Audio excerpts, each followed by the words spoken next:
finally breaking that curse? Yeah, it feels good. I mean, obviously, for a myriad of reasons, not just the fact we scored goals, but that we won the game rather than tied it. But also we played our roster. We're only allowed to play 26 players, and we played all 26. And I really enjoy that because these are kids who work hard for me in practice, and we get to throw them out there, and they did well. I mean, you didn't really see a drop-off when we subbed because everyone played with such passion. So I really appreciated it. Certainly the win, but also the fact we got to play our roster. Yeah. And also the alums were here. So our alums were here, and of course, some of them were used to, scoring 6 goals was a typical occurrence.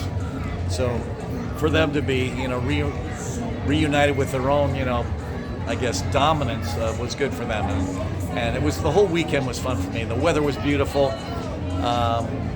Obviously the result against Notre Dame wasn't good, but not the way we played. The way we played against Notre Dame was outstanding. So I thought the performances in both games, not necessarily the results in both games, but the performances in both games were very, very good. How about it? I mean, the first 22 minutes, you had a lot of chances, just couldn't stick any of them. How liberating was it to finally break through and then go out was on? Well, I sort of was a little irritated there at the end when I put the starters back in. I remember aggressively telling them, you shoot the ball over the bar, I'm subbing you out immediately. So maybe that should be the pre-game speech. You shoot the ball over the bar, I'm subbing you immediately. Maybe that's what they need. It's just the pressure of not shooting and too high, you're missing the frame. And of course, I'm joking, but I wasn't joking at the time. I was so irritated over our lack of ability to score, certainly with all the ties we've had. Yeah. Well, you still have some more time with them, but what are you going to miss most about this group of seniors? Well, they were remarkable. I mean, players that are graduating are going to be kids that will be drafted in the NWSL. I would say 6 or 7 of them have the opportunity to sign pro contracts.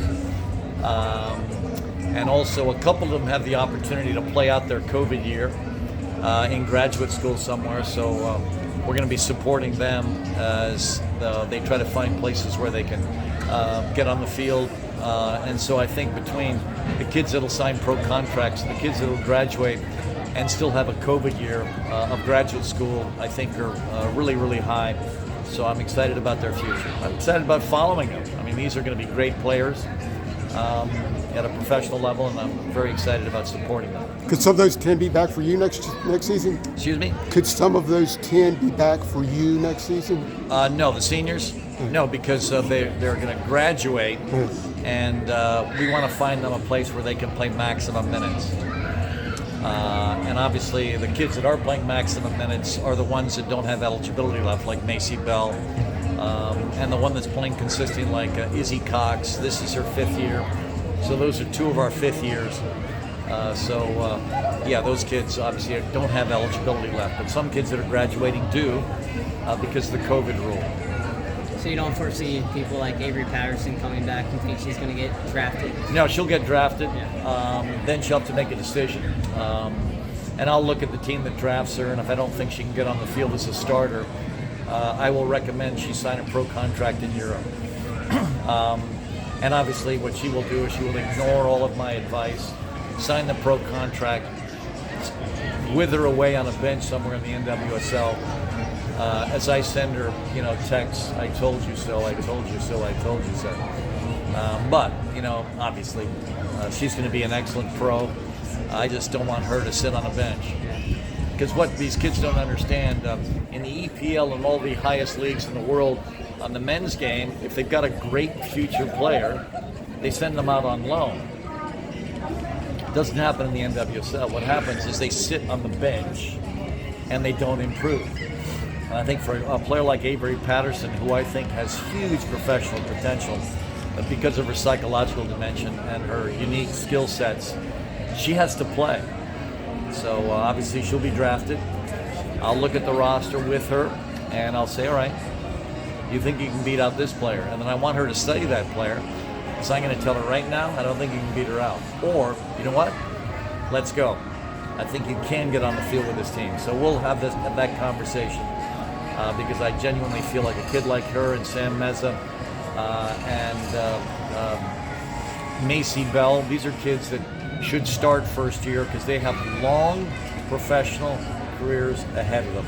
As Talia Della Peruta gets fitter and fitter, I think she can also start. But my recommendation for her, even if she's drafted, is to sign professionally in Italy. She has an Italian passport.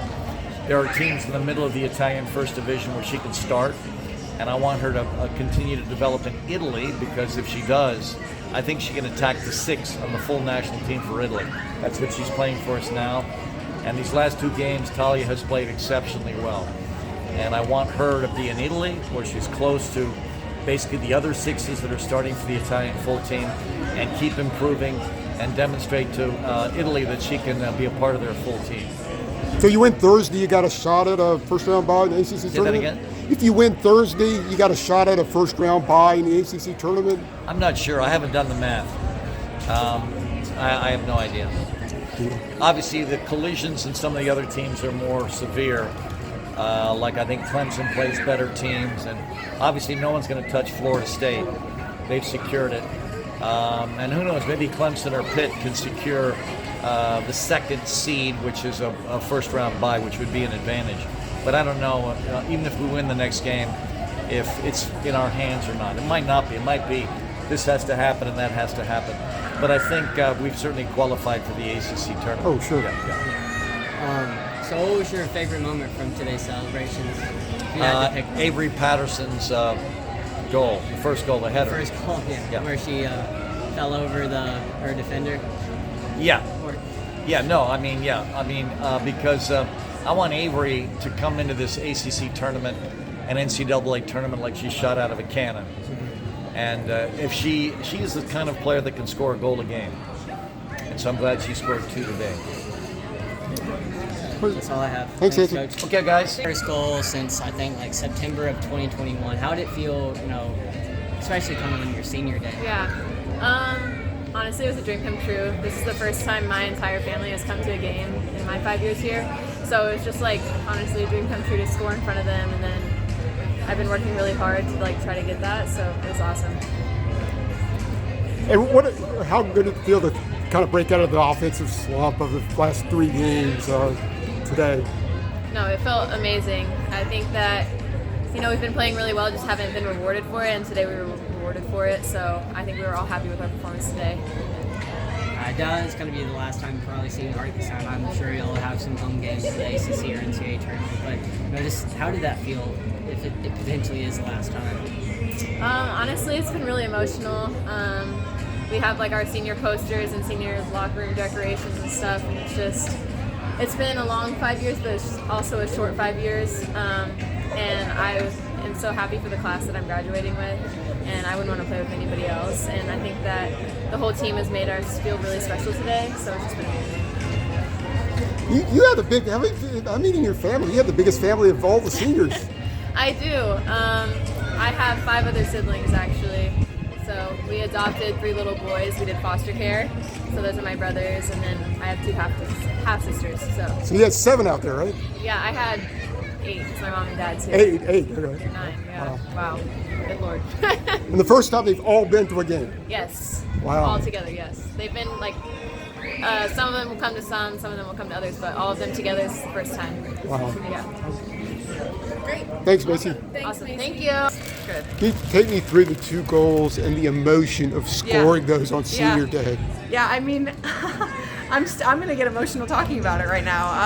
I think that I couldn't have asked for a better senior day, honestly. I mean, the first one I thought was going to get called back at first. Every time I see Mox go to wind up, I'm honestly in the box. So, I mean, anytime she has her foot on it, I'm just waiting for it to hit my head. So props to her. She's class on services. And then the second one, Damon actually told me to knock it and go, get the ball, or pass the ball, get it back, and then shoot. But for that one, I didn't really see anyone in front of me, so I just took it myself and went to goal. So I'm very lucky that happened today. All season, Yale had the for the seniors on Yale's list stage. Where'd that originate?